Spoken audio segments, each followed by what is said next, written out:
So foreigners in their 30s and 40s can be picky, and here's why.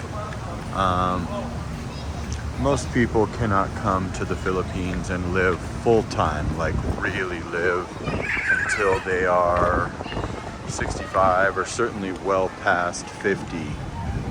It's only certain people that are able to pull that off financially. It's just tough to really make that happen so early in life.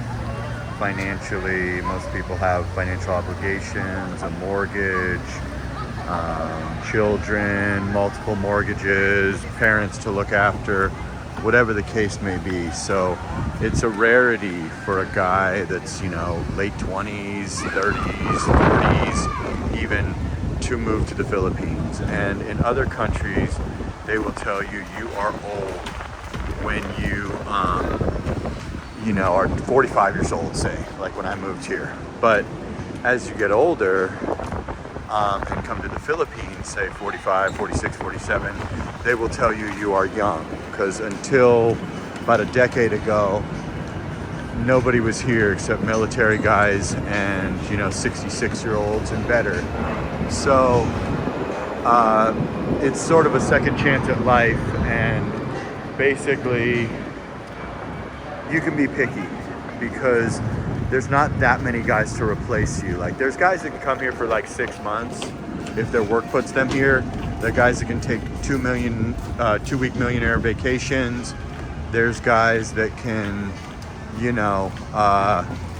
lie and act like they live here, but they don't really live here.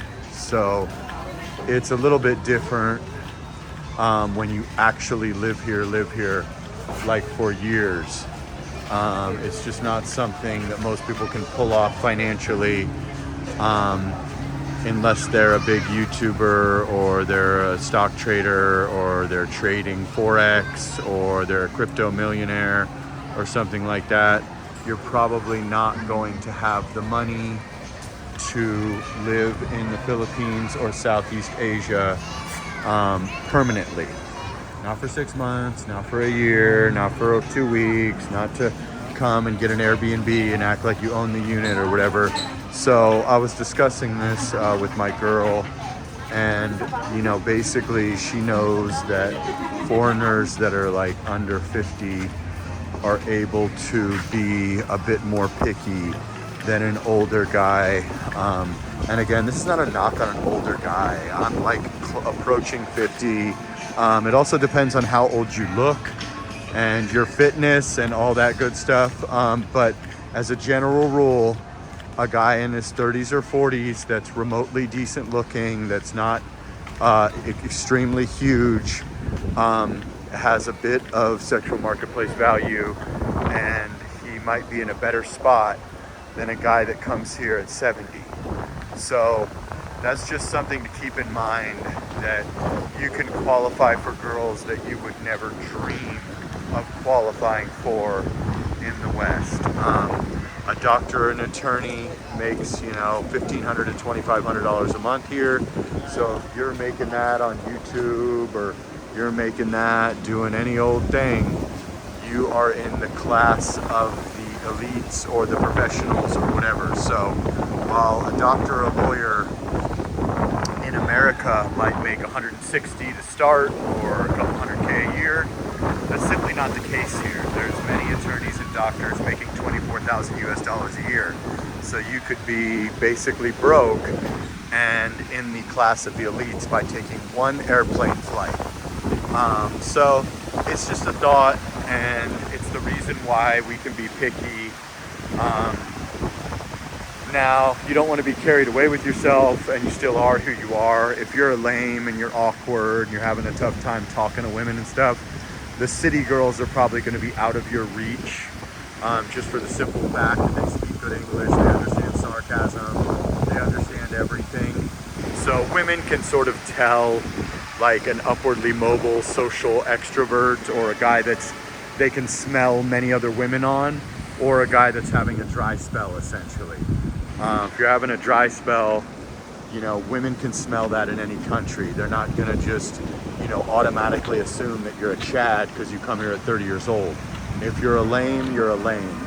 But if you are a guy that's really good with conversation and you have a little bit of sexual marketplace value, the Philippines and other countries in Southeast Asia will be very good to you, especially English-speaking people.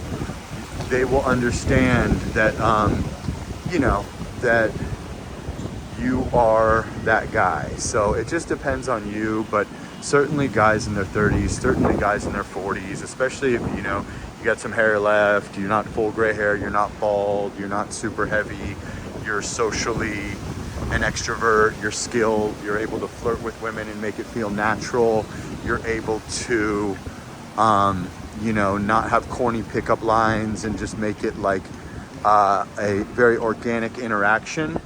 You will thrive in the Philippines 100%. If you're 5'9", you're probably considered tall here. A guy that is not considered handsome in the United States in 2024, unfortunately, because of the skewed metrics, is still handsome, even in Manila, even in BGC, maybe in Boracay. But yeah, that's just something that I've noticed, and that's something that my girl agreed with me on, is that foreigners like that can be picky. They can sort of pick and choose like women in the States can pick and choose. There's not that many men to replace you. And that's guys that are living here full time. And I mean year after year after year. I've lasted 18 months. There's a lot of guys that supposedly lived here that no longer live here. YouTube has been a blessing for me, and that's one of the reasons why I can live here. Obviously, I have savings and I could still be here, but there would definitely be a time frame on it. And YouTube, you can have ups and downs. You can have a massive month and then you can have a tiny month. Like any business that you're running, this is essentially a business. Your views go down, your support goes down, your memberships go down, your consultations go down. You could make 20% of what you made the month before. So never take it for granted.